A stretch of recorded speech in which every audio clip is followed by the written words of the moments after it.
ډېر تکړه شاعر ادیب لیکوال سلطان باشخیل اپریدي صاحب ډېره مننه کوم دا 2 کتابونه یې موږ ته ډالۍ کړل.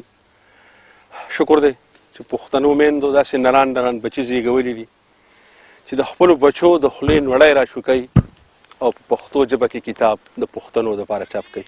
ستا یو نړۍ مننه دي کتابونو لپاره.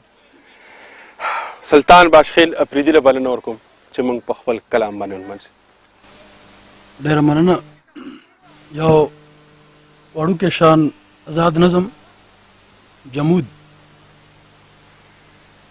زړګی مې چوي خدایا په چاپیرچل کې زما څه حادثه شوې ده. زړګی مې چوي زړګی مې چوي خدایا په چاپیرچل کې زما څه حادثه شوې ده. له ځانه ورک ورک غوندې هر وګړی یو بې عنوانه غوندې فکر وړی. خور په مخونو یو بې نوم اضطراب خوره په شونډو غیر فطري خاموشي په ښکلو سترګو کې تاثر د ویرې. دا هم هغه خلک دي په ژوند مین د ژوند نغمې ویونکي.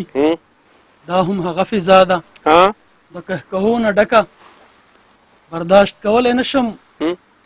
وخت ته څه داسې وکړه ستا مننه چې دا جمود مات شي چې دا سکوت مات شي. که په هر صورت وي بس خو چې وخاندي څوک که په خپل ځان پورې وي که په جهان پورې وي که په سلطان پورې وي. غزل دی ارشاد. غیر فطري سکوت کې سټپې سندرې ووایو. غیر فطري سکوت کې سټپې سندرې ووایو. لرې له هر زړه کړو اندېښنې سندرې ووایو. ستا د اننګو حساس غرور به یکزار کړو نن. ستا د اننګو حساس غرور به یکزار کړو نن. نن به د دې ټکڼې غرمې سندرې ووایو. او بې مناسبته بې موقع ستا ذکر نه کوو. بې مناسبته بې موقع ستا ذکر نه کوو. زلفې دې چې ستایو نو د شپې سندرې ووایو. ډېر ښه. او مونږ خپلو صفونو کې ستر نه لرو ماضي ستایو.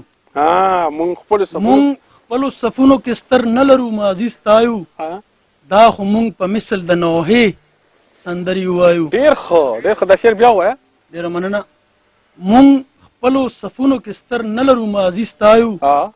دا خو مونږ په مثل د نوحې سندرې ووایو. ډېر ښه.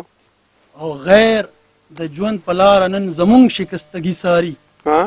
غیر د ژوند په لاره نن زمونږ شکستګي ساري.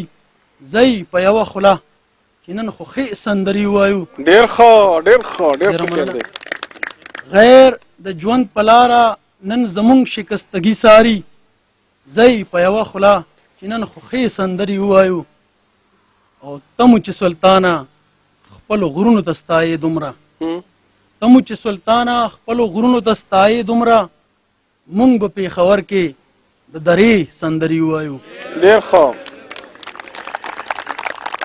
دا و ښاغلی سلطان باشخیل اپریدي صاحب چې ډېر خوندور آزاد نظم او بیا یو غزل منګور. ستاسو یو نړۍ مننه. کور مو ودان.